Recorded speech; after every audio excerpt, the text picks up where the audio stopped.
ఈజిప్ట్లో ఫరో అనబడిన రాజుండేవాడు. అతడు ఇశ్రాయేల్ ప్రజలతో కఠినమైన బానిస పనులు చేయించేవాడు. అప్పుడు దేవుడు మోషేని పంపి, నా ప్రజలను విడుదల చెయ్యి అని చెప్పించాడు. కాని ఫరో గర్వంతో తిరస్కరించాడు. అప్పుడు ఈజిప్ట్ మీద వరుసగా కష్టాలు మొదలయ్యాయి. నదినీరు రక్తంగా మారింది. కప్పలు, దోమలు, మిడతలతో దేశం నిండింది. జంతువులు చనిపోయాయి. ప్రజలు వ్యాధులతో బాధపడ్డారు.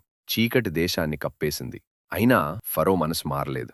ఇప్పుడు ప్రశ్న, ఫరో తప్పు చేశాడంటే అమాయక ప్రజలు ఎందుకు బాధపడ్డారు? దేవుడు కేవలం ఫరోనే శిక్షించవచ్చు కదా?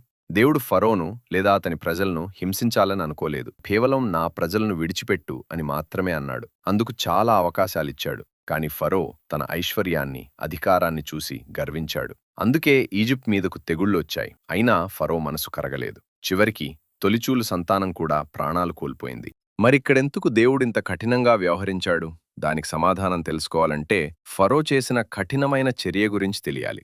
ఇశ్రాయేల్ జనాభా ఐగుప్తు జనాభా కంటే అధికమవడంతో ఫరో ఇశ్రాయేలు మగశిశువులను నదిలో వేయమని ఆజ్ఞ ఇచ్చాడు. ఈ కారణంగానే మార్పు చెందని ఫరో తను విత్తిన దాన్నే తిరిగి పొందాడు. మనం ఏం విత్తుతామో అదే కోస్తామని వాక్యం సెలవిస్తోంది. ఫరో తీసుకున్న తప్పుడు నిర్ణయం దేశం మొత్తాన్ని ప్రభావితం చేసింది.